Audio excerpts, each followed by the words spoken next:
Assalamualaikum warahmatullahi wabarakatuh. Selamat pagi menjelang siang teman-teman sobatmu, pemirsa TVmu dimanapun Anda berada. Pagi pemirsa TVmu dimanapun Anda berada, kembali lagi bersama kami dalam program Healthy Corner bersama Asa dan juga Budi Santoso. Iya, pada pagi hari ini kita akan membahas seputar Healthy Corner yang ada di TVmu ini dengan tema tentang genos. Mungkin kita jargon dulu kali Nah, ya, itu biar dia, semangat kita bareng-bareng ya saya. Oke, yuk. Healthy Corner di TVmu. Sehat, bahagia, dan sejahtera bersama TVmu. Oh gitu ya, jadi sehat, bahagia, sejahtera ya saya. Bersama TVmu Ada dia, benar sekali. Nah, di kesempatan yang berbahagia ini, kita mengundang dua narasumber yang saya kira sangat kompeten untuk membahas tema kita kali ini. Benar. Dan tema kita apa, Asya? Iya, oke. Pagi hari ini kita akan membahas seputar genos, menakar kemampuan sang pengendus virus. Ya. 60 menit ke depan kita akan bahas dengan dua narasumber kita yang sudah bersama dengan kita. Silakan kita sapa dua narasumber kita ini. Iya, halo selamat pagi, sudah bersama kita melalui kanal Zoom ya. Sudah bersama dengan kita beliau Dr. Dianka Nurputra, MSc PhD, spesialis anak. Beliau adalah Sekretaris Program Studi Magister Ilmu Kedokteran Klinis FKKMK Universitas Gadjah Mada. Halo selamat pagi dokter. Selamat pagi. Ya, apa kabar dokter? Alhamdulillah. Ini kayaknya dokter Dian ini kayaknya habis jaga malam deh ini. Iya ya. Habis ngajar tadi, habis rapat. Iya. It's okay. Terima kasih untuk waktunya ya dokter ya. Kita akan berbincang sekitar 1 jam ke depan. Oke, selanjutnya juga sudah bersama kita Dr. Nurholit Umam, spesialis anak MSc. Beliau adalah Direktur Pelayanan Medik Rumah Sakit PKU Muhammadiyah Bantul. Halo, selamat pagi Dr. Umam. Selamat pagi, Assalamualaikum warahmatullahi wabarakatuh. Waalaikumsalam warahmatullahi wabarakatuh. Nah ini Asya, ini dua narasumber kita ini satu kawan. Iya. Sejawat di spesialis anak ya. Anak, betul. Iya, tapi saya kira udah kelihatan mana yang senior, mana yang junior ya. Betul sekali. Betul sekali dokter. Iya, dan ini dua narasumber kita tokoh-tokoh semua ini ya. Iya, luar dan sangat biasa. pas kita membahas tentang genos ini, tato genos ini. Nah, Dokter Dian ini saya kira nanti kita bisa ngobrol dengan beliau terkait dengan apa sih alat genose ini ya. Benar. Dan Dr. Umam nanti kita bisa ngobrol tentang apa sih kemudian implementasi genose di pelayanan kesehatan. Karena Dr. Umam adalah Direktur Pelayanan Medis Rumah Sakit PKU Muhammadiyah Bantul. Bantul. Ini kita mau ke mana dulu nih? Ke Dr. Dian nih kali ya. Ke Dokter Dian dulu, oke. Dokter Dian sebagai pertanyaan pembuka nih dokter. Mungkin boleh dong dijelaskan kira-kira genos itu apa sih? Mungkin pemirsa TVmu ini ada yang belum mengetahui genos itu apa. Mungkin bisa dijelaskan dokter? Ya, genos itu alat detektor ya sebenarnya ya, prinsipnya ya. Mesin yang kita rancang untuk bisa mendeteksi berbagai macam patogen berdasarkan profil dari VOC-nya. Profil volatile organic compound namanya. Profil senyawa hidrokarbon atau senyawa hasil metabolismenya. Patogennya apa saja, bukan hanya SARS-CoV-2 penyebab COVID, kita juga sudah bisa mendeteksi TBC, kita juga sudah mendeteksi sepsis, kita sudah ada deteksi Staphylococcus aureus yang lainnya yang memiliki pola-pola khas tertentu. Namun untuk saat ini yang booming itu kan penggunaan genos sebagai detektor COVID. Yang kita sebut makanya variannya namanya genos C19. Nah, seperti itu. Jadi genos sendiri itu punya 3 komponen. Pertama komponen samplingnya ya kantongnya itu, komponen sensingnya mesinnya, dan komponen pembacanya, interpreternya. Nah, kalau untuk genos C19 interpreternya yang memang dipakai khusus untuk COVID. Tapi nanti mesin itu bisa dipakai untuk yang lain, misalnya untuk tuberkulosis ya nanti namanya mungkin genos TB21 misalnya seperti itu. Jadi interpreternya yang tinggal dirubah. Tapi prinsipnya alat ini bisa mendeteksi kuman patogen dengan menilai pola dari senyawa hasil metabolismenya yang dihembuskan lewat nafas kita. Kalau bahasa asingnya disebut blood print, karena ada fingerprint ya, sidik jari. Nah, ini namanya sidik napas. Sidik nafas. Iya, kalau tangga saya namanya Abdullah Sidik, Dok. Sidik Abdul. Oke, Dokter Dian, ini kalau kita berbicara mengenai alat, ini kan di Indonesia juga lagi banyak nih ya dikembangkan banyak alat. Sebelum-sebelumnya juga banyak dikembangkan, ada PCR swab. Tapi kita bahas di segmen berikutnya. Ini kalau tim yang yang memformula alat genos itu siapa aja dok yang terlibat dalam pembuatan genos ini? Awal mulanya kami berempat. Saya, kemudian Prof. Kuatriana, yang memang ahli dalam bidang electronic nose dan sensor. Kemudian ada Dr. Ahmad Kusuma Atmaja. Kemudian satu lagi Dr. Muhammad Saifuddin Hakim, beliau yang mendekani PCR-nya. Pertama kami berempat. Kemudian timnya berkembang, bergabung dengan kami Dr. Yodi, itu wakil dekan 3FK, sebagai seorang ahli public health-nya. Kemudian ada Dr. Antonia Morita, beliau ahli TB, sekarang di Polandia, jadi dia membantu kita dari Polandia. Terus ada Dr. Hutomo Suryo Wasisto, itu ahli sensor dan nanomaterial dari Jerman, jadi diaspora Jerman yang juga ikut membantu dalam proses validasi dan pembuatannya. Kemudian ada beberapa engineer di belakang kita, ada namanya Pak Sidik, ada namanya Pak Trisna, itu yang semuanya kemudian bersatu padu untuk membuat. Kemudian baru setelah itu kita dalam satu konsorsium besar, termasuk di dalamnya ada industrinya. Nah itu kemudian orang-orang industri masuk semua, yang istilahnya merubah genus yang dulunya prototype riset menjadi genus manufaktur type. Kan itu beda ininya. Pasti ada peralihan komponen, peralihan semuanya. Nah, genus manufaktur type itu yang sekarang panjenengan semua bisa pakai ini ya? Iya, seperti itu. Ya. Oke. Asa udah pernah nggak naik transportasi antar kota gitu? Belum pernah sih. Tadinya pengen naik KRL. Itu alat cuma genose belum itu coba. udah dipakai tuh di beberapa perjalanan kalau kita bener naik. banget. Kemarin udah sengaja kereta lewat lah. di stasiun Lempuyangan, udah ada parkirnya sendiri tuh. Ada gitu ya? Genos, Oh iya. gitu ya, keren ya. Oke, tapi saya tertarik mengenai proses mengujinya ya, karena ini bener banget. melibatkan sekian profesi ya, jadi melibatkan sekian profesi untuk menghadirkan alat genose ini. Tadi memang kalau kita mau menciptakan satu itu kan multidisiplin ilmu ya. Betul. Jadi ada tinjauan dari ahli kesehatannya, risetnya nggak main-main itu ya, ya luar benar sekali. biasa. Agar kemudian nanti alat ini berguna benar ya. Jangan sampai hanya patah di tengah jalan gitu ya. Gara-gara wah ternyata ini ada ahli ini yang belum dilibatkan gitu ya. Iya, Saya benar. belum. Nah, jadi ini penting kan. Oke, ini kayaknya perlu deh kita bertanya ke Dokter Dian. Proses mengujinya alat ini sampai kemudian diakui oleh seluruh elemen bangsa, bahkan pemerintah kalau nggak salah juga sudah mengakui ya, Sudah, Mas betul. Dian ya. Ya, itu masih terus menjadi tantangan ya Pak Rudi, masih jadi tantangan, tapi proses pengujiannya yang jelas tahap pertama kita validasi konsep dulu. Validasi konsep itu kemarin yang kita kerjakan mulai bulan April sampai Agustus 2020. Ya. Mencari tahu betul nggak sih luar biasa. bisa memisahkan mesin ini bisa membaca pasien COVID non COVID. Alhamdulillah Agustus dapat dan ternyata bisa. Oke, setelah melalui validasi konsep kita masuk membuat yang genotype manufacture. Genotype manufacture sudah dibikin waktu itu 10 unit. Terus itu dites dulu, distandarisasi dulu. Sudah standar nggak sih 10 unit itu sama semua reliable? Yang ngetes waktu itu BPFK, Balai Pengamanan Fasilitas Kesehatan. Begitu sudah standar semua, maka kita siap masuk ke uji diagnostik, uji preklinis namanya. Itu sebelum dapat izin edar. Sebagai syarat dapat izin edar, maka harus lolos uji fungsinya BPFK. Setelah itu harus uji diagnostik. Nah, uji diagnostik itu kemarin di 8 rumah sakit, sempat nggak sekali jalan lulus. Kami 3 kali.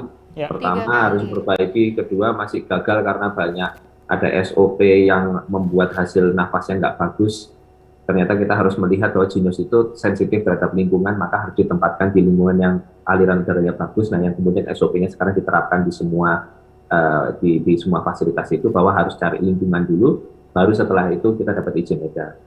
Setelah izin edar, sekarang belum selesai juga Mas Budi, kita masih ada uji validasi post-market. Ya. Nah, sekarang sedang jalan. Ada di Balitbangkes, ada di sebentar lagi di UI, di Andalas, mungkin nanti di beberapa rumah sakit nasional. Mungkin nanti saya minta bantuan Pak Umam juga untuk silakan diuji validasinya di Rumah Sakit PKU Bantul. Tapi tentunya diujinya itu dengan SOP yang benar-benar sesuai dengan apa yang sudah kami arahkan, ya. Baru kemudian nanti dilaporkan kembali dan apakah perlu dievaluasi, perlu di stop sementara, mungkin karena kadang-kala kalau misalnya terjadi hasil yang tidak sesuai harapan, itu kadang-kala belum tentu mesinnya, tapi ternyata mungkin SOP-nya terlalu rumit. Dan kami rapat dengan Balitbangkes mengatakan SOP-nya terlalu rumit ini, jadinya maka banyak yang salah sehingga akurasinya bisa turun. Nah, hal-hal seperti itu ternyata SOP-nya harus bikin mudah juga ya biar akurasi tetap terjaga. Nah, itu nanti bisa dievaluasi ulang. Jadi masih terus berkembang Pak Budi untuk validasinya. Jadi memang risetnya masih terus berkembang supaya sekali lagi keamanan untuk pengguna dan Bapak Ibu serta teman-teman yang memakai itu yang diutamakan begitu, jangan sampai ada kasus negatif palsu yang lolos sehingga yang sekitarnya nggak aman, atau jangan sampai positif palsunya terlalu banyak juga, nanti kalau positif palsu yang terlalu banyak yang nggak aman hati kita kan. Iya, Wah, betul. itu ya, benar sekali. Udah deg-degan, Ya. habis itu bicara PCR negatif, habis itu disalahkan, oh Ginos itu sensitif, Iya. padahal ternyata PCR-nya yang nggak sensitif. Nah, itu terjadi. Iya. PCR Baik, itu hanya 88% sensitivitasnya. Mhm. Jadi masih tetap ada. Oke. Jadi ini ya, Sa, ini perlu ada tambahan SOP lagi. Oke, apa tuh? Jagalah hati, Jangan sorry, jagalah hati, lentera hidup ini. Ya. Oke, Dokter Dian ada pertanyaan menarik. Tadi Dokter Dian mengatakan bahwa ini sudah dimulai sejak April sampai bulan Agustus ya, Dokter Dian. Iya. Ya? April tahun berapa sih ya tadi? Tahun 2020. Tahun lalu ya? Iya, tahun Oke. lalu. Yang Nah, jelas dokter, seperti tapi- pas waktu pandemi ya. Iya. Ya. Nah, ini pertanyaannya adalah waktu itu Maret pertama, itu kan baru kasus pertama diumumkan di Indonesia. Betul, tanggal Kok sudah 2 ya, 2 Maret ya. Betul, tanggal 2 Maret. Kok bisa pada bulan April itu sudah muncul dorongan untuk buat alat validasi yang lebih mudah, ringkas, padahal kan saat itu PCR aja belum menyentuh ke seluruh masyarakat ya. seperti itu. Wah. Kira-kira apa dorongannya, dokter? Kok bisa mau cari yang lebih mudah deh gitu? Kok bisa, itu kan baru Maret ya? Ini Maret kalau awal. zaman-zaman saya kuliah, Aha. saya angkatan 96 ya di UGM ya. Jadi ya lebih tua dari Dokter Dian juga ya. Itu zaman dulu namanya sistemnya SKS, berpikirnya. Sistem kebut semalam. Wah, itu masih diterapkan. Jadi nongkrong semalam berpikir itu ya. Tapi kita mesti tanya pada Dokter Dian. Iya, bagaimana tuh Dokter Dian? Ya, terima kasih. Jadi sebenarnya kan saya dengan Pak Kwan itu penelitian tentang elektronik nose dan elektronik tangan itu sudah sejak tahun 2018. Jadi sebenarnya 2 tahun kami sudah mengembangkan untuk hal yang lain. Ya.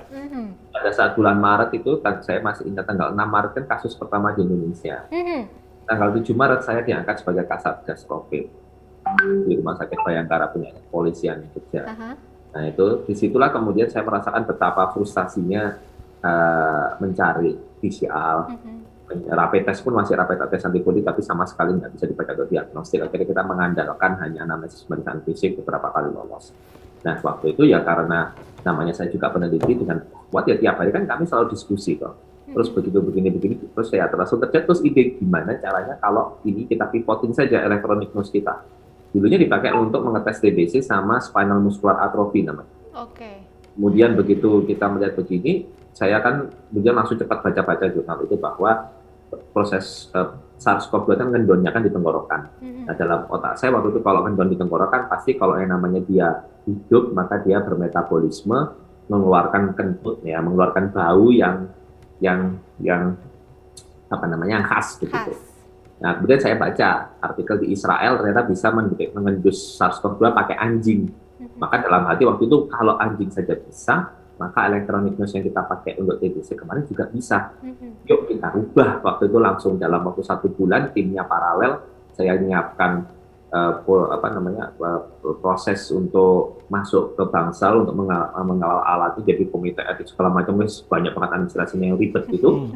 Prof Kuat dan teman-teman mengubah mesinnya yang semula mendeteksi TB, kita pasang sensor-sensor khusus untuk bisa menangkap sinyal-sinyal dari COVID. Dalam 1 bulan saja waktu itu akhirnya alhamdulillah komite etik langsung rapat cepat, kemudian alat sudah langsung diuji cepat, langsung kita mulai masuk dengan semua kendalanya ya. Waktu itu alat masuk di ruang isolasi saya pakai APD, ada problemnya saya pasti pakai APD awal masukkan alat itu yang layarnya kabur nggak ketok karena kaca saya berembun. Biasanya saya berembun ini gimana mineknya nunulnya itu APD yang Dokter Dian nggak ada ininya wipernya. Nggak ada Harusnya klik gitu ya. Terus habis itu kantongnya nggak seperti kantong yang sekarang jenengan nikmati yang ada kuncinya, kantongnya masih pakai masker N95 itu non-rebreathing mask. Non-rebreathing mask. Habis niup itu harus saya peluntir. Biar nggak terbang lagi. Ya baik, nanti ini Dokter Dian kita akan, ini menarik. Betul. Karena tadi Dokter Dian menyampaikan tentang kerutan pelayanan di rumah sakit. Maka nanti kita akan ke Dokter Umam. Iya betul. Asal kita tanya Dokter Umam bagaimana sih awal-awal kerutan di rumah sakit dan kehadiran Ginos ini bagi rumah sakit seperti apa. Nanti di segmen kedua kita akan bahas dengan Dokter Umam. Iya oke. Jangan kemana-mana. Sobat TVmu semuanya, tetap stay di Healthy Corner di TVmu, sehat, bahagia, dan sejahtera bersama TVmu.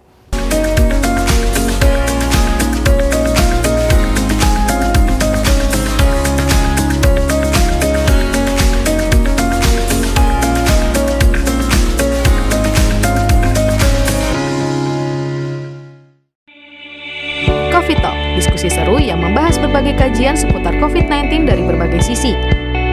Menghadirkan narasumber-narasumber yang berkompeten di bidangnya. Coffee Talk hadir memberikan informasi mencerahkan dengan pembahasan tema-tema menarik. Simak terus ya Coffee Talk persembahan Muhammadiyah COVID-19 Comment Center, live di akun-akun resmi Muhammadiyah COVID-19 Comment Center. Sebagai upaya pencegahan penyebaran COVID-19, langkah penyemprotan disinfektan di berbagai tempat terus dilakukan. Muhammadiyah COVID-19 Comment Center bekerja sama dengan berbagai pihak melakukan penyemprotan disinfektan di berbagai tempat, seperti fasilitas umum, tempat ibadah, dan sekolah-sekolah.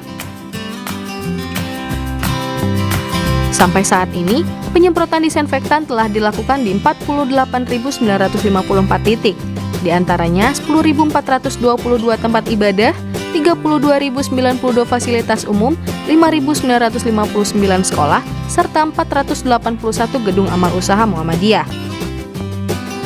Ingat, disinfektan hanya untuk benda mati dan simak panduannya di Instagrammu COVID-19. Tetap jaga jarak, jaga kebersihan, selalu cuci tangan dan menggunakan masker. Bersatu perangi Corona.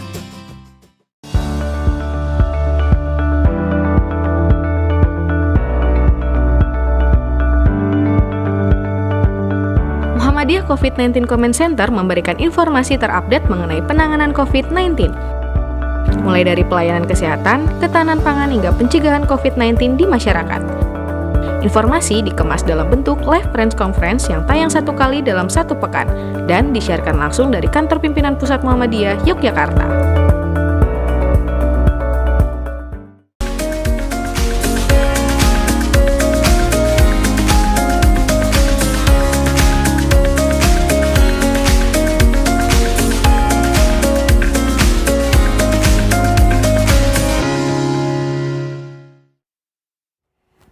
Tentunya masih di Healthy Corner TV-mu bersama Dila dan juga Pak Budi. Halo Sa. Hai. Segmen kedua ya. Oke, semangat. Saya kalau melihat Dokter Dian sama Dokter Umam ini tambah semangat sekali ya Iya, untuk sama. Indonesia yang insya Allah akan segera mengakhiri pandemi. Amin. Tapi mengakhiri pandemi itu tidak mudah, Sa. Tentu butuh komitmen yang besar bagi semua pihak, baik itu pemerintah maupun juga swasta. Nah ini hari ini kita pas sekali mengundang pemerintah, ada Dokter Dian dari Universitas Gadjah Mada Yogyakarta, lalu ada Dokter Umam yang mewakili dari non pemerintah dari Rumah Sakit PKU Bantul. Oke, kita ke Dokter Umam. Dokter Umam, tadi Dokter Dian ini udah ngomong nih mengenai awal-awal kenapa Genose ini menjadi pemikiran dari teman-teman di UGM ya, sehingga hadirlah Genose ini tentang keruwetan pelayanan kesehatan. Dokter Umam, setahun kemarin dan beberapa bulan ini di tahun kedua sebenarnya apakah masih ada keruwetan pelayanan penanganan COVID-19 di rumah sakit, Dok? Ya, terima kasih Mas Budi. Memang betul yang dikatakan Dr. Dian tadi. Kita itu di lapangan sebagai penjaga garda terakhir masyarakat itu kesulitan. Kenapa? Karena untuk menegakkan diagnosis pasien COVID itu kita harus menunggu PCR. Sementara PCR itu kalau pas antriannya padat, itu kita pernah mengalami antrian sampai 1 minggu. Oke. Wow. Kan artinya nasib pasien terkatung-katung selama 1 minggu itu positif apa negatif ya, positif apa negatifnya. Nah sekarang pun kami masih mengalami kadang ya 2 hari 3 hari belum selesai. Nah adanya Genos ini itu merupakan harapan yang sangat bagus buat kami di lapangan. Kenapa? Karena Genos ini bisa mendeteksi positif atau negatif hanya dalam waktu 3 menit. Ini kan luar 3 menit ya? luar biasa. 3 menit ya. 3 hari jadi 3 menit. 3 menit Berarti bisa 3 menit, mendeteksi. benar. Oke, jadi luar biasa. 3 menit Asa. Pak Budi, ini relate banget Ya. karena dulu bulan Desember kebetulan Mama Asa itu positif. Oh iya? Iya, jadi Asa dan juga Papa yang sekeluarga itu harus tes. Jadi kita menunggu 4 hari sampai 6 hari untuk menunggu hasil PCR swab. Ketiga-tiga Luar biasa. tadi ya? Iya. Ada Mama Asa, Papa Asa, sama saya. Betul, dan alhamdulillah yang positif hanya Mama. Tapi selama 4 hari itu Ya. benar-benar terkatung-katung seperti kata Dokter Umam tadi, benar-benar terkatung-katung. Ya, ya, Maka menurut Asa dengan adanya Genos ini luar biasa mempersingkat waktu itu mahal harganya. Dan Bahkan priceless ya, nggak Benar, bisa dihargai. dan itu namanya tidak hanya fisik ya, tapi psikologis ya. Betul. Bagaimana kemudian 4 hari gitu deg-degan ya, ini hasilnya apa gitu ya. Betul. Nah ini dengan 3 menit kita sudah bisa, wah kayak iklan perumahan aja ya, wah dengan 3 menit kita akan gitu ya. Dokter Umam, kalau untuk realisasinya di PKU Muhammadiyah Bantul sendiri, kira-kira perlu tidak sih ada edukasi khusus? Karena kan penggunaannya beda ya dokter ya, cara pengambilannya juga beda. Sulit tidak sih dok untuk mengedukasi masyarakat yang saat itu baru pertama kali menggunakan Genos? Ya, pengalaman kami sangat mudah, Mbak. Jadi penggunaan genus ini kalau dibandingkan dengan yang lain yang harus disokok hidungnya, ada yang harus disokok tenggorokannya. Ini nggak perlu sokok menyokok. Ini cukup meniup di kantong. Jadi tarik napas pakai hidung, kemudian tiupkan ke kantongnya yang sudah disediakan. Ya. Nah, setelah ditiupkan sudah, nanti tinggal kantongnya ini diserahkan kepada tim pemeriksanya. Nanti tim pemeriksanya akan memeriksa dengan peralatan genus dan 3 menit kemudian kita sudah tahu apakah kita positif atau negatif. Sehingga alat ini memang sangat cocok untuk screening ya. Tetapi memang ada beberapa yang menurut kami ada catatannya. Satu, pengalaman beberapa teman di rumah sakit itu mendapatkan kantongnya ini ternyata tidak mudah. Ini mungkin catatan nanti buat Mas Dian dan timnya serta mungkin unit produksinya, mungkin bisa digenjot lagi unit produksinya lebih banyak. Karena kantongnya ini kan 1 orang 1 kantong. Kalau sudah dipakai kan harus dibuang. Padahal kantongnya terbatas. Nah, kalau pas delalahnya kita screening dan dapat satu base gitu ya, 1.000 orang itu ya. Satu pesawat terbang. 20 Oke. orang itu kan kita repot sendiri. Nah, Ya, ini benar-benar. makanya untuk unit produksinya kami minta untuk bisa memproduksi lebih banyak. Kemudian yang kedua, kekurangannya adalah ini belum distandarisasi secara nasional sebagai standar pemeriksaan diagnostik yang dapat dipakai oleh penjamin pembiayaan, yaitu Kes dan Kementerian Keuangan. Nah, ini kami mohon sekali dari rumah sakit yang melayani COVID ini, sebisa mungkin kalau bisa usul genus ini dimasukkan sebagai standar pemeriksaan yang diakui, selain nanti PCR dan antigen swab. Kenapa? Karena kalau nanti ada rumah sakit yang tidak bisa melakukan PCR, ada rumah sakit yang tidak bisa melakukan swab antigen, tetapi kita punya genusnya, insya Allah itu akan cepat sekali untuk menangani pasien-pasien yang rawat inap di rumah sakit kita. Itu kekurangannya, Mas. Mungkin bisa dijembatani nanti oleh Muhammadiyah untuk bisa mengadvokasi supaya genus ini bisa masuk menjadi salah satu standar diagnostik secara nasional. Oke, saya masih ke Dr. Umam. Dr. Umam, kembali tentang lonjakan pasien atau klaster-klaster baru ya. Di beberapa daerah seperti di kota Yogyakarta belum lama ada klaster pelayat. Jadi kemarin di daerah Sleman itu ada takziah gitu ya. Dan ternyata tuan rumah Sohibul Hajatnya itu ternyata terkonfirm positif corona. Positif COVID. Lalu di tracking tuh dan ketemulah sekitar 50 orang. Dan seperti ini mungkin akan terjadi lagi dan sebagainya. Nah, Dr. Umam, saya mau kembali. Apakah memang benar di rumah sakit, terutama di rumah sakit PKU Bantul lah ya, ambillah case gitu ya. Apakah memang penderita COVID-19 itu masih sangat tinggi, Dok? Ya, jadi periode bulan November, Desember kemarin sampai Januari pertengahan itu mencapai puncaknya. Kita sampai sulit sekali merujuk pasien, tidak bisa. Dari luar juga masuk ke rumah sakit juga tidak bisa. Sehingga hampir semua rumah sakit penuh. Nah, alhamdulillah periode akhir Januari sampai Februari itu menurun. Saya tidak tahu menurunnya ini apakah memang masyarakat sudah taat prokes atau karena vaksinasi kemudian menurun. Tetapi catatan kami pasca libur kemarin hari apa ya saya lupa. Kalau tidak salah Isra Mi'raj ya. Kan kalau tidak salah jatuh di hari Kamis, Jumat, Sabtu, Minggu. Itu kan banyak sekali ini turis yang jalan-jalan. Nah, catatan kami saat ini meningkat lagi. Okupansi bednya mencapai 80% dari bed COVID yang kami sediakan. Sehingga kami betul-betul menyampaikan kepada masyarakat untuk berhati-hati ketika nanti banyak hari liburnya. Apalagi sebentar lagi akan ada puasa dan Idul Fitri. Nah, ini saya sangat khawatir nanti ketika orang semuanya mudik, jalan-jalan kemana-mana, maka COVID akan bisa meledak lagi. Oke. Ini menarik ya. Tapi kita pengen deh sebenarnya Dokter Dian ini mempraktekkan seperti apa sih ini penggunaan alat genos ini ya. Tapi beliau masih, kalau nggak salah ini beliau di perjalanan deh kalau ini. ada Tapi kita sapa ya. Dokter Dian, apakah masih bisa bersama dengan kita, Dokter? Masih, tapi izin lagi di perjalanan. Oke, ya, baik. Nanti kalau Dokter Dian sudah sampai di lokasi, nanti kita pengen deh Dokter Dian mempraktekkan seperti apa sih cara menggunakan genosnya itu, Dok. Saya nggak pas bawa kantong. Oh gitu, oke. Ya udah paling nggak inilah step-step tahapannya. Iya, oke lah.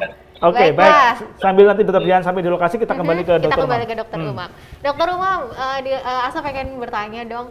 Sekarang kan sudah hadir nih Genos sendiri, tapi untuk alat tes yang dulu seperti PCR dan antigen, Nah, itu itu apakah dia. masih tetap digunakan atau sekarang hanya berfokus hanya tunggal saja, hanya Genos saja untuk mendeteksi COVID ini?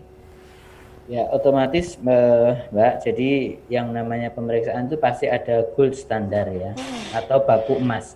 Nah, saat ini gold standarnya kita masih memakai pemeriksaan PCR. Ya. Oke. Memang PCR belum bisa kita tinggalkan.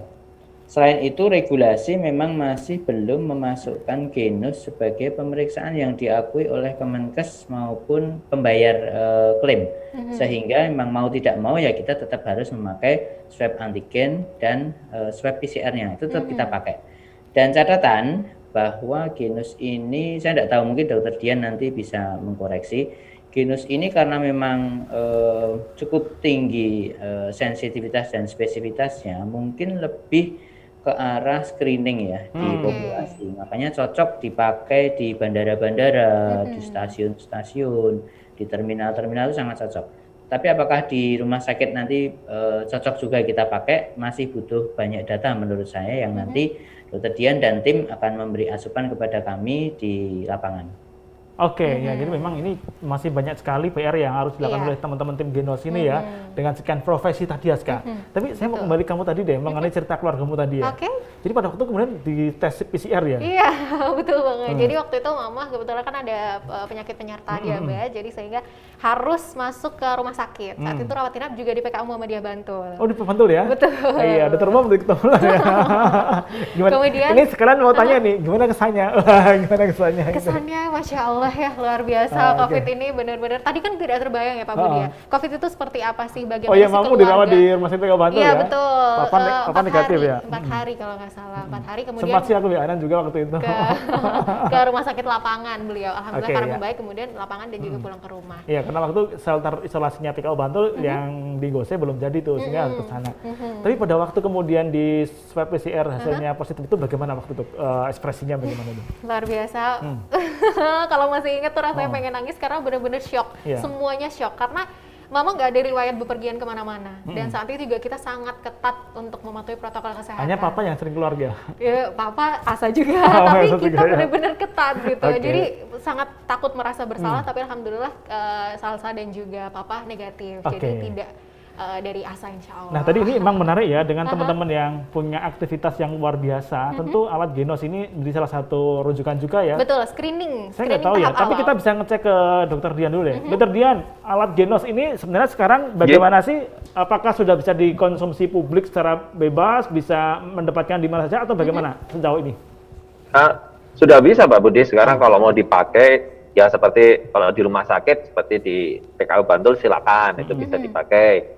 Kemudian di Rumah Sakit Sarjito, di FK, di Bayangkara, Rumah Sakit Akademik itu juga bisa, di kereta api juga sudah, jangan bisa nikmati. Insya Allah nanti 1 April di bandara itu nanti akan dimulai 4 bandara pertama tuh Jogja, Juanda, Hussein Sastra Negara Bandung sama Kuala Namu kalau tidak salah. Oh, Itu Medan nanti ya? akan secara bertahap ya, jadi tidak langsung semua tapi secara bertahap seperti itu. Nah, ya sebenarnya sudah, cuman ini kan semuanya masih dalam taraf Pak Budi, jadi uji coba. Ya. Jadi nanti kita lihat bagaimana efeknya, kemudian apakah kemudian bagus apa tidak, itu nanti dievaluasi lagi. Jadi terus kita namanya alat kesehatan ini kan, Genos kan sekarang masih mendapatkan yang namanya EUA ya, Emergency Use Authority, izin edar darurat. Jadi masih terus dievaluasi, dilihat kemanfaatannya, diukur akurasinya, reliabilitasnya, spesinya bisakah bertahan sama kalau ditaruh di lapangan dengan waktu penelitian. Karena di lapangan kan kita yang namanya SOP ya tadi, nggak bisa sedetail dan selengkap serta setepat waktu penelitian. Namanya orang yang mengoperasikan kan beda-beda level pendidikannya. Iya, Nah, itu benar sekali. nanti akan dievaluasi itu nanti. Kalau misalnya SOP-nya bisa dibuat user friendly, ya nanti bisa diperpanjang izinnya gitu. Tapi kalau SOP-nya rumit banget itu bisa-bisa tahan dulu, diperbaiki dulu. Nah, seperti itu Pak Budi. Tapi kalau mau dipakai sekarang sudah bisa luas dipakai. Seperti itu. Sip. Nanti segmen ketiga saya ingin Dr. Dian kembali menyampaikan tentang standar SDM yang mengoperasionalkan Genos ini. Ini penting ya. Karena nanti di segmen ketiga dokter, tapi kita mesti jeda sebentar untuk menyimak beberapa edukasi dari MCC. Tetap stay di Healthy Corner di TVmu. Sehat, bahagia, dan sejahtera bersama TVmu.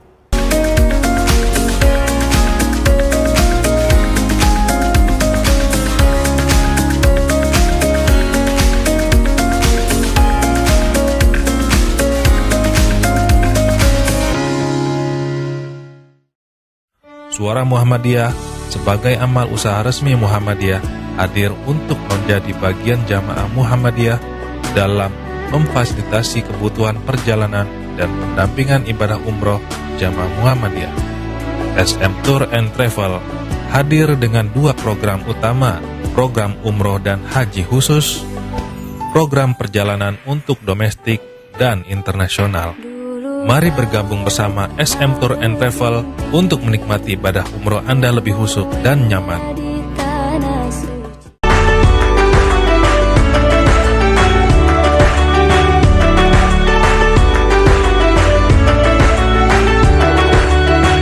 Dampak COVID-19 terasa jelas di sektor ekonomi, terutama kebutuhan pangan masyarakat. Muhammadiyah COVID-19 Comment Center dari pusat, wilayah, daerah, cabang hingga ranting telah membagikan paket sembako kepada masyarakat terdampak COVID-19.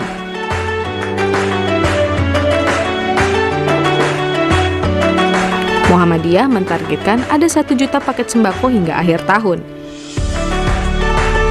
Sampai saat ini, 397.317 paket sembako senilai lebih dari 39 miliar rupiah yang telah dibagikan kepada masyarakat di seluruh wilayah di Indonesia.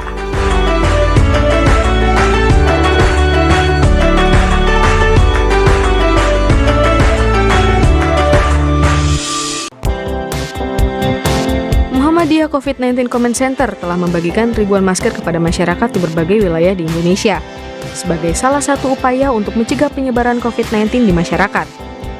Sebanyak 339.218 masker yang telah dibagikan kepada masyarakat untuk terhindar dari COVID-19. Selalu physical distancing saat di luar rumah agar terhindar dari COVID-19, sehingga keluarga di rumah selalu aman. Bersatu perangi Corona.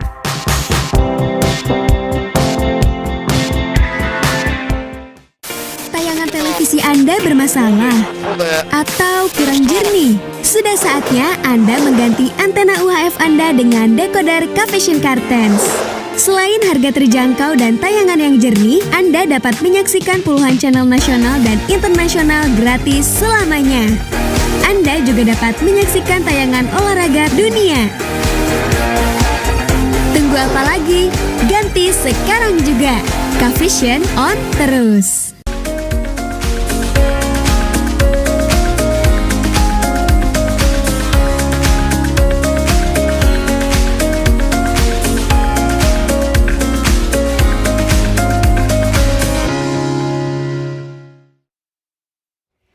Kembali lagi tentunya di Healthy Corner di TVmu. Sehat, bahagia, dan sejahtera bersama TVmu. Oke, kita masih bersama dengan Dr. Umam dan juga Dr. Dian. Mungkin kita akan melanjutkan pertanyaan. Kita kembali ke Dr. Dian terlebih dahulu. Dr. Dian, ini ada pertanyaan spesial nih, Dok. Kalau Genos itu kan penggunaannya lebih mudah, Dok, dibandingkan PCR ya, dibandingkan PCR dan juga rapid ya. Kalau untuk Genos sendiri yang boleh mengetes atau boleh menjadi pemeriksanya, itu kira-kira siapa aja, Dok? Apakah ada ketentuan khususnya? Harus Jadi perawat, standarnya dokter? Ya, standar SDM-nya seperti apa ini, Iya, dokter? apakah Termasuk harus sampai dari yang kesehatan? ini apa namanya mengeluarkan hasilnya. Iya, betul.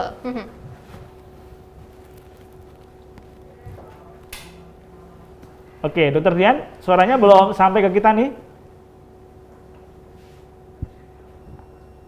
Sudah kedengaran? Oke, sudah. Ya, sebenarnya yang bisa untuk mengoperasikan itu siapapun, Oke. tapi yang lulus pelatihan. Jadi kan kita ada pelatihannya. Hanya kalau untuk yang menginterpretasi atau yang kemudian mengklarifikasi dan mengkonfirmasi Mengeluarkan hasil hasil, pemeriksaannya, Jadi saya sarankan tetap tenaga kesehatan.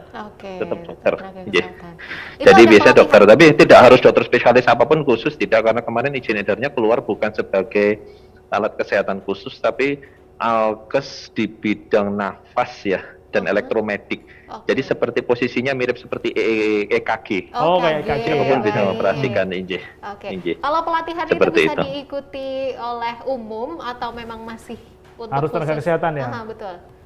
Injih, sebenarnya pelatihannya nanti kan misalnya ada user seperti Rumah Sakit PKU Bantul membeli begitu, maka sebagai user itu berhak mendapatkan pelatihan. Hanya nanti biasanya pelatihannya disediakan oleh distributor. Nah, distributor itu yang secara langsung dilatih oleh kita. Nah, distributor itu yang harus melatih kembali kemudian user yang ada. Nah, kemudian kalau misalnya tetap masih ada hal-hal yang dirasa kurang paham atau kurang sebenarnya ada jalur-jalur untuk bisa menghubungi principality langsung. Misalnya seperti langsung ke tim NanoSense, itu nanti bisa juga menghubungi lewat email ke genus.id untuk nanti mungkin bisa diorganisir semacam pelatihan-pelatihan secara berkala, termasuk bagaimana menginterpretasi hasil itu, belajar itu bisa nanti seperti itu. Artinya ada nomor khusus yang memang disediakan untuk berkomunikasi kalau ada keluhan-keluhan ya, Dok ya? Ya, betul. Ya, ada nomor khususnya, customer service-nya aja. Wonten. Boleh dong, Dokter Dian, inilah tahapan untuk Genus tadi ya, walaupun nggak praktek, tapi tahapannya lah di apa dulu gitu. Jadi misalnya, yang jelas satu, sebelum mulai diambil nafas, harus puasa dulu. Oke, puasa. Puasa berapa Puasa lama, dulu Dok? kalau tidak. Puasa Ramadan, 30 hari. 1 jam aja. Lebaran dong. Lebaran ya, 1 jam saja, setengah sampai 1 jam saja sebelum diperiksa, puasa dari makan dan minum boleh, tapi minum air putih atau susu aja. Kalau merokok, Kemudian, sama ini merokok belum. Merokok tolong puasa dulu. Oke, itu asal Makan, kamu minum harus dan tahu dulu merokok. ya. Iya. Kemudian kalau sudah, maka kita mengambil kantongnya, katakanlah kantongnya seperti ini ya, misalnya ya. Nah, seperti nggak kelihatan. Ya, kantongnya putih besar begini. Kemudian nggak kelihatannya kantongnya putih besar begini. Kemudian kita pertama-tama menarik nafas dulu 2 kali dengan menggunakan masker. Tarik lewat hidung, keluarkan lewat mulut. Tarik nafas biasa saja atau agak dalam. Kemudian yang harus dilakukan adalah bernafasnya, kemudian meniupkan lewat bawah masker.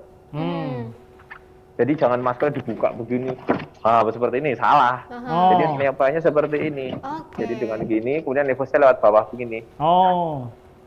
Jadi meniup kantongnya lewat di bawah masker begini, baru setelah itu silakan diperbaiki kembali maskernya. Terus nanti bisa ditutup, ada kelatupnya untuk menutup, sehingga nanti kantongnya setelah itu bisa diserahkan kepada pemeriksa, begitu.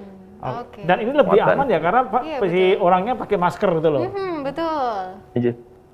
Iya, memang makanya niupnya dari bawah masker begini. Jadi bukan kemudian orang, kan beberapa video menunjukkan maskernya harus dibuka begini. Waduh, itu ya sama aja bohong. Nah, itu yang sering dia. Itu udah kayak store virus kepada orang lain ya. Iya, betul. Seperti itu. Jadi tiuplah di bawah masker begini sehingga apa yang ditiupkan tidak menyebar kemana-mana, tapi memang masuk di dalam kantong, minimal tertahan oleh masker kita sendiri. Begitu. Oke, ini tadi saya pengen ada 2 pertanyaan dari Dokter Umam yang sebelum nanti mungkin Dokter Dian akan meninggalkan Zoom kita ya. Mohon izin. Dokter Dian, itu tadi ada 2 pertanyaan Dokter Umam mengenai satu ketersediaan kantong plastiknya dan juga ya itu dulu aja. Ini gimana kira-kira? Ya. Terima kasih. Itu memang jadi tantangan kita. Mohon maaf Dokter Umam, betul. Jadi selama ini itu kan kita berusaha untuk menjaga kualitas dengan memproduksi sendiri. Tetapi karena permintaan yang luar biasa besar, maka kita mau tidak mau harus me-outsourcingkan ketersediaan kantong dengan produsen luar. Nah, problemnya sekarang tuh produsen luar itu tidak banyak yang bisa memenuhi standar kita. Artinya kantong yang dikirim itu ternyata berbau, ada yang bau singkong, ada yang bau macam-macam. Memenuhi standar untuk setara dengan material PVC atau PVC itu bahan plastik yang medical grade itu sangat sulit.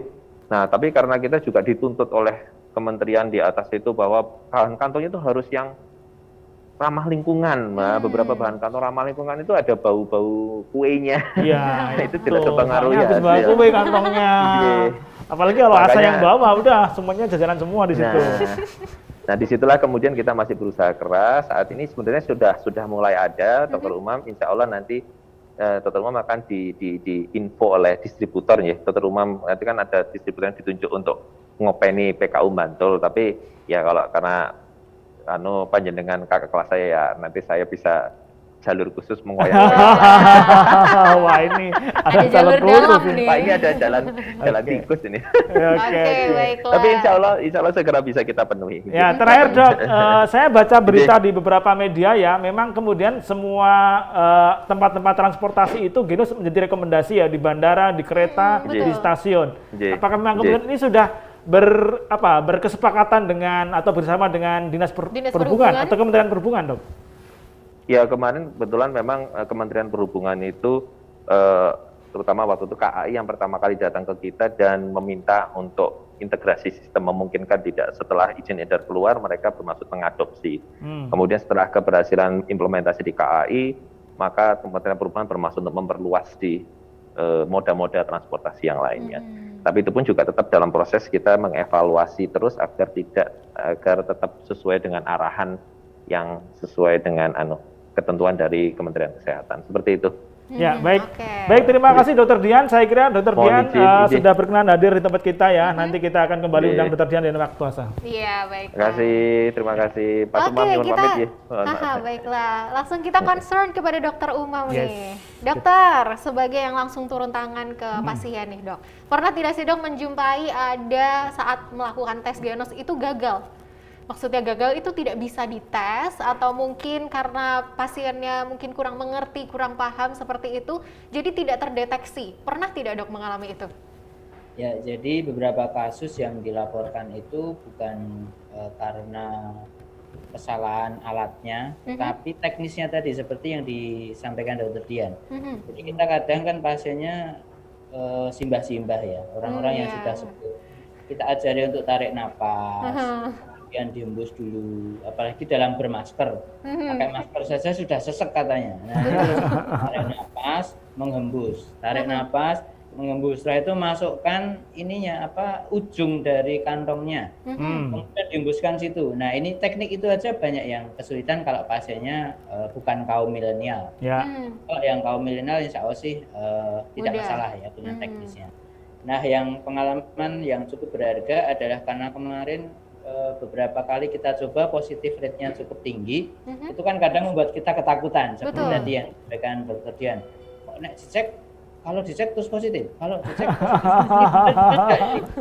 Sehingga kadang kita merasa khawatir, kita tetap harus PCR. Nah, ini yang kadang membuat beberapa pihak masih berpikir kalau kita terapkan ke pasien bagaimana? Nanti kalau misalnya ternyata positif rate-nya tinggi sekali, kita juga tetap harus melakukan PCR. Sehingga apakah Genus bisa menggantikan PCR? Ini menjadi pertanyaan besar buat kita. Yang itu nanti mungkin akan dijawab oleh Dr. Dian dan tim Genusnya serta Kementerian Kesehatan yang nanti akan menentukan apakah Genus bisa dipakai untuk menggantikan PCR. Apakah setara gitu ya PCR dengan Genus? Bisa tidak nih? Ini tantangan besar buat tim Genus nih ya. Iya, dan tantangan harus dibalas nih. Sebagai tim yang memang sudah mengawali jauh hari dari bulan berapa tadi? April sampai Agustus, padahal pandemi itu mulainya Maret. Luar biasa ya. Saat ini mesti break dulu kita. Jangan kemana-mana, Sobat TVmu, tetap di Healthy Corner TVmu, sehat, bahagia, dan sejahtera bersama TVmu.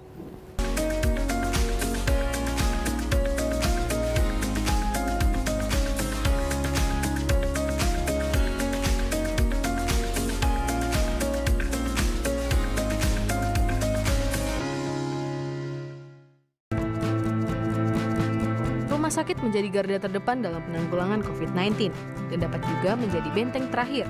Maka dari itu, Rumah Sakit Muhammadiyah Aisyah siap menjadi rumah sakit yang melayani pasien COVID-19 dengan dukungan fasilitas yang optimal. Saat ini, telah ada 77 Rumah Sakit Muhammadiyah Aisyah yang membantu dalam penanganan COVID-19.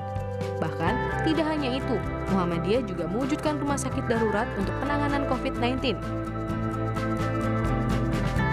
Ikhtiar ini sebagai wujud Muhammadiyah dalam membantu pemerintah memerangi COVID-19. Bersatu perangi Corona.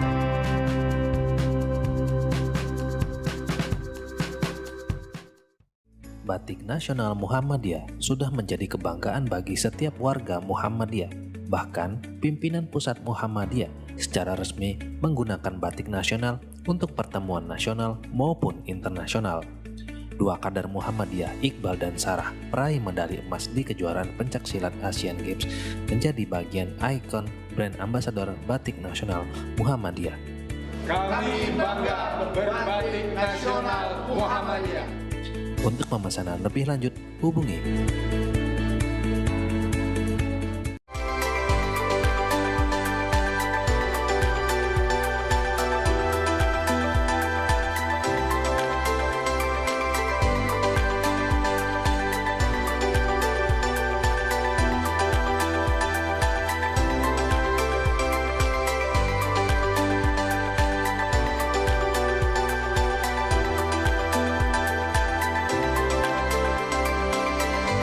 We are UAD.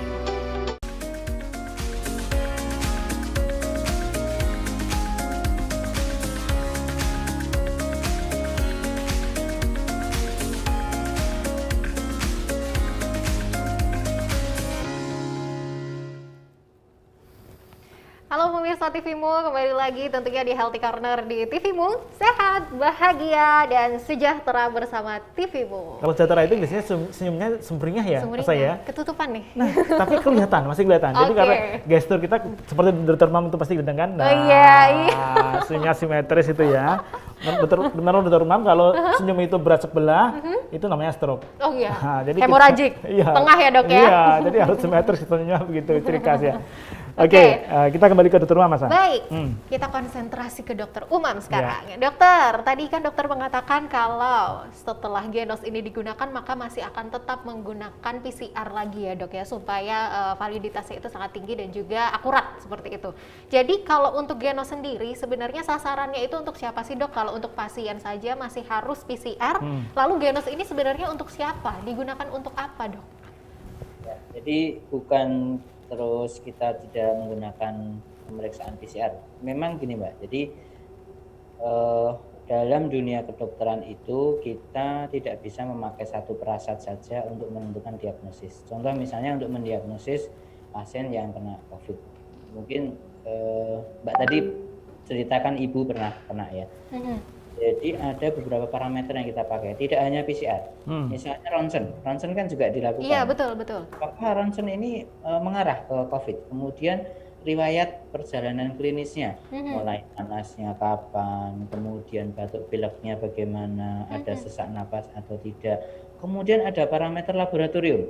Nah, ada parameter penunjang lain yang kita pakai. Nah, saat ini Indonesia masih memakai PCR sebagai standar baku emasnya. Mungkin nanti kalau misalnya genus ini sudah dinyatakan setara dengan baku emas, bisa saja kami tidak memakai PCR lagi, tetapi memakai genus. Tapi menuju ke keputusan bahwa genus setara dengan PCR, itu saya rasa masih cukup lama, masih menunggu waktu sampai nanti tim peneliti dan mungkin tim dari Kementerian Kesehatan dan mungkin kementerian lain yang terlibat dalam riset ini menentukan betul-betul bahwa genus ini setara dengan PCR. Itu yang sulit. Nah, jangan sampai nanti misalnya ya Indonesia sudah memutuskan, oke, mulai hari ini kita memakai genus sebagai standar. Ternyata alatnya terlalu valid atau malah tidak valid. Ini menyebabkan kita nanti terjadi ledakan COVID. Ini yang kita hindari. Jadi kita memang harus hati-hati betul sehingga saat ini kami masih mengkombinasikan antara pemeriksaan lain, baik itu swab antigen, swab PCR maupun dengan genus ini. Sampai nanti ada ketetapan dari Kementerian Kesehatan bahwa genus kita tetapkan sebagai baku emas, maka kita akan mengikuti. Muhammadiyah insya Allah siap dengan ketentuan yang ditetapkan oleh Kementerian Kesehatan. Baiklah. Oke, ini saya pengen berdalam ke Dr. Mam nih terkait dengan, karena ini juga penting sekali ya di tengah pandemi yang masih sangat tinggi ini. Nah, Dr. Umam terkait dengan kembali genos dan sasarannya tadi ya, apakah kemudian kalau kemudian genos ini sudah mulai banyak digunakan oleh beberapa pelayanan kesehatan dan tempat publik, ada nggak sih kemudian nanti akan menimbulkan keresahan ya, wah ternyata saya positif ya, misalnya kemudian tiba-tiba dia di terminal nih Asa, dia ngetes tuh, hasilnya positif ya. Wah, di sebelahnya langsung pada pergi itu. Betul. Ya, ini gimana dok? Kalau di stasiun itu bagaimana dong dok? Ya, jadi memang menurut kami sejauh apa yang kami baca dan kami amati, virus ini kan sangat sensitif. Ya. Ini malah cocok dipakai untuk screening di masyarakat. Kenapa? Contoh misalnya, Mas Budi naik bis, penumpangnya ada 65 orang. Ya. Kalau pakai PCR kan berangkatnya masih 3 hari lagi, 5 hari. Ya. Tapi kalau pakai Genus yang pemeriksaannya hanya 3 menit, 3 menit lagi semua orang status COVID-nya bisa diketahui positif atau negatif. Dan kepentingannya untuk populasi adalah memisahkan mereka yang terdeteksi positif dari mereka yang tidak terkena. Ini penting sekali, sehingga nanti pemerintah akan sangat mudah memisahkan orang-orang yang positif dari orang-orang yang negatif. Sehingga nanti kalau misalnya dalam satu kampung semuanya dites Genus, dari 100 orang yang positif 30, yang 30 ini tinggal masuk ke shelter. Kita sembuhkan dulu, kita obati dulu, kita pisahkan dari 70 orang yang negatif tadi. Dari kemudian yang 30 orang ini kembali ke populasi, insya Allah sudah aman semua populasi itu. Akan lebih cepat, lebih aman, dan populasi juga akan lebih mudah menerima, tidak akan terjadi kepanikan. Kenapa? Karena kalau kita tahu bahwa orang di sebelah kita ini negatif, di bandara, di stasiun, di terminal, maupun di rumah-rumah, kan kita menjadi lebih tenang. Bukan kepanikan yang terjadi. Orang-orang yang positif nanti akan masuk ke karantina atau ke isolasi atau ke shelter-shelter yang sekarang pun sudah disediakan di setiap desa. Setiap desa ada. Mungkin Mas Budi nanti bisa menjelaskan, karena Mas Budi juga terlibat dalam pembangunan shelter di desa. Begitu. Oke, baiklah. Dokter Mam, ini lagi saya ini menarik ya tentang bagaimana kemudian ini mentreatment masyarakat agar lebih berhati-hati. Dan tentunya adalah kadang kan begini ya, orang-orang itu kan menyepelekan sekali ya. Wah, saya kan nggak apa-apa nih. Padahal sekarang udah dalam nanti dengan Genus hadir, coba perlu cek ini tertiup, positif ayo ke shelter gitu ya. Nah, saya mau ke Dokter Mam. Rumah sakit PKU Bantul, insya Allah sudah melayani Genus ya dok ya?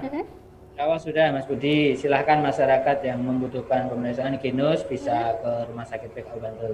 Oke. Prosedurnya bagaimana ini dokter? Prosedurnya ini betul. Kemudian nanti ada pendaftaran, biasanya nanti mendaftar ke bagian pendaftaran, bisa diakses di aplikasi Android ya. Ketik aja di Google Play Store itu RS PKU Bantul. Nah, nanti tinggal download, di situ ada pendaftaran. Jadi sangat simpel, tidak perlu datang langsung ke rumah sakit untuk mendaftar. Setelah mendaftar nanti akan mendapat nomor bergilir untuk pemeriksaan Genus. Tinggal nanti datang pada saat jam yang ditentukan untuk pemeriksaan Genus ini. Cukup tunggu 5-10 menit sudah jadi ya. Sudah membawa hasil. Positif atau negatif? Betul sekali. Jadi dan ini memang Muhammadiyah COVID-19 Command Center atau MCCPP Muhammadiyah juga sudah menjembatani antara tim Genus UGM ini dengan beberapa amal usaha Muhammadiyah di seluruh Indonesia.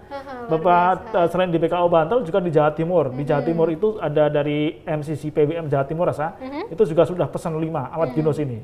Dan tentu dari juga yang lain. Jadi memang Muhammadiyah selalu menjadi pionir, selalu menjadi penggerak untuk terus mengkampanyekan agar kita hidup sehat, kita harus senantiasa mentaati protokol. Dan kalaupun sudah terinfeksi, Muhammadiyah juga menghadirkan tempat-tempat penampungan seperti di shelter ya. Di Bantul juga ada shelter Gusin namanya. Dokter Asa bisa tanya tuh ke Dokter Mam. Jadi kalau misalnya di Genus, kan orang ya, wah Genus sudah marak. Ternyata banyak orang yang menggunakan Genus, tiba-tiba positif. Asal bisa tanya ke Pak Umam ini, apakah punya shelter yang representatif gitu ya? Nah, silakan Asa. Kalau memang dari dulu selalu menyediakan dari hulu ke hilir. Hulu ke hilir. Mulai dari dokternya, SDM-nya kita siapkan, rumah sakit untuk perawatannya kita siapkan. Sekarang peralatannya kita lengkapi semuanya. Sampai kalau nanti misalnya Bapak Ibu yang terinfeksi lewat Genus ini positif, kita menyediakan shelter. Kami persilahkan nanti menghubungi PKU Bantul, shelter kami sangat nyaman. Jangan bayangkan shelter seperti penjara, tetapi di situ Bapak Ibu bisa olahraga, main pingpong. Kalau mau bawa bola, main bola di situ juga bisa karena sangat luas, ada lapangan bolanya. Wah, luar biasa. TV bareng sinetron, Senin pagi-pagi atau Senin malam nonton bareng-bareng di situ, tentunya dengan prokes bisa. Kemudian hiburan, wifi-nya pun tak terbatas dan bisa diakses. luar biasa. Silahkan nanti menghubungi kami. Oke, Nah, tuh, baiklah. jadi komplit. Alat Genos nanti diperbanyak, orang-orang bisa melakukan tes dirinya. Kalaupun kemudian dia screening, ya, kalaupun kemudian dia ternyata terinfeksi COVID, tenang saja. Muhammadiyah selalu menghadirkan untuk tempat pelayanannya. Jadi paripurna. Tapi kalau Dr. Umam kan hulu sampai hilir. Hilir, betul. Ya. Dari hulu sampai ke hilir. Iklan lagi dong. Iklan lagi. Pak Budi, asal pengen tanya, Pak Budi pernah nggak melakukan tes PCR? Udah dong. Udah pernah. Gimana rasanya? Ya, jadi waktu itu saya tertracking ya. Dr. Umam itu yang pertama ya di WA saya. Jadi kamu tertracking ya. Dikirim fotonya lagi. Loh kok bisa dok? Nih fotonya. Walah ya, kok ya tahu gitu fotonya. Jadi CCTV-nya Dr. Umam ini banyak banget. Jadi dia tahu semua orang yang ada di tempat PKO itu ya. Lalu kemudian kalau nanti tertracking, beliau ngirim gambarnya. Saya juga dapat gambar dari mana gitu ya. Padahal saya udah tengok nggak ada CCTV gitu ya. Nah, setelah rasanya itu gimana? Itu harus di swab 2 kali. Saya pertama diambil dari hidungnya gitu ya. Itu lama ya, dan ini juga tergantung SDM-nya. Jadi kalau SDM-nya ini memang mungkin ya kan macam-macam orang ya, ada individual differences ya. Diambil di hidungnya, aduh lama gitu ya. Kemudian di mulutnya. Mulut, betul. Nah 2 kali itu.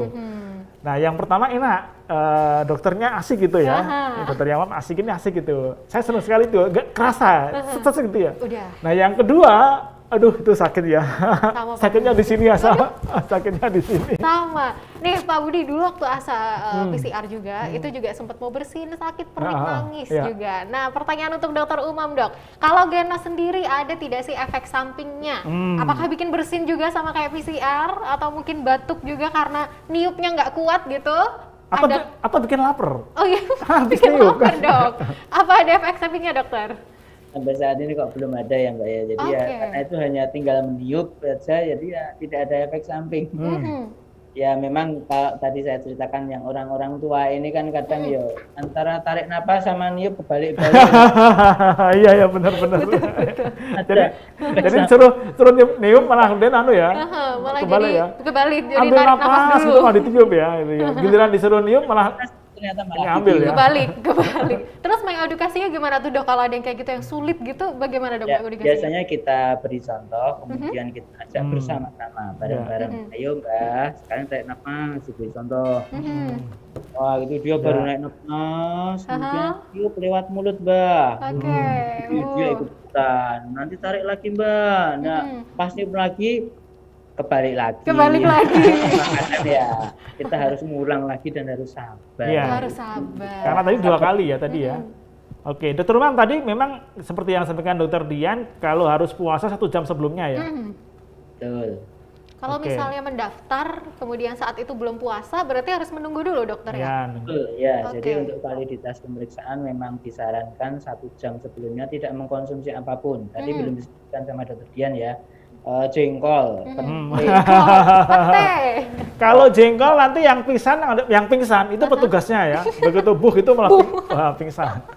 Bukan apa-apa, karena ini berdasarkan VOC, volatile compound, itu kalau kita mengkonsumsi makanan yang sangat keras baunya, atau minuman-minuman yang sangat keras baunya atau bersoda, ini malah bisa menyebabkan positif palsu. Jadi sebenarnya kita nggak sakit, tapi terbaca oleh mesinnya sebagai positif palsu. Sehingga 1 jam sebelumnya lebih baik puasa dulu, jangan mengkonsumsi makanan apapun kecuali air putih dan susu boleh. Air putih dan susu saja. Nah tadi terutama adalah teman-teman yang perokok itu ya untuk menunda dulu, syukur mengakhiri rokoknya. Alhamdulillah, bersyukur gitu ya. Kalaupun nggak bisa menunda, kan ada lagunya juga. Janganlah ditunda-tunda. Ini Pak Budi ilmu musiknya keren ya. Luar biasa. Oke, asal ternyata kita juga sudah harus mengakhiri di segmen keempat kita kali ini, Healthy Corner, persembahan dari TVmu didukung oleh MCC. Tidak terasa tapi kita butuh closingnya Dokter Umam. Ini Genos, kemudian sebagai pendeteksi untuk COVID-19. Apa dok closingnya dok? Pesan kepada masyarakat di seluruh Indonesia. Baik. Ya, kami turut berbahagia dengan adanya penemuan Genos ini oleh ilmuwan Indonesia. Muhammadiyah juga sangat mendukung sekali penemuan yang ditemukan oleh teman-teman UGM dan ilmuwan Indonesia ini. Semoga bisa menjadi temuan yang bermanfaat untuk masyarakat, tidak hanya di Indonesia tapi di seluruh dunia. Yang kedua, pesan kami adalah COVID masih ada, tetap jaga prokes walaupun kita sudah vaksinasi. Betul. Itu. Oke, COVID belum selesai, pandemi belum berakhir Nah, ya. Tidak terasa 60 menit kita kebersamaan kita di siang hari ini, Asa, Iya, dan kita terima mesti kasih harus Dokter mengakhiri. Umam. Terima kasih Dokter Umam. Semoga sehat selalu. Semangat ya dokter ya, luar biasa Dokter Umam ini ramah banget. Betul sekali, makanya pasiennya banyak. Iya. Terima bener. kasih Asa lo udah menemani saya di Terima siang kasih hari juga, Pak ini. Budi. Terima kasih Dokter Umam, terima kasih Dokter Dian yang telah bersama kita di kesempatan kali ini. Healthy Corner persembahan dari TVmu, dan kita akan kembali di acara serupa di lain waktu. Mohon maaf segala khilafan, saya Budi Santoso. Saya Asa Salsabila mohon pamit. Wassalamualaikum warahmatullahi wabarakatuh.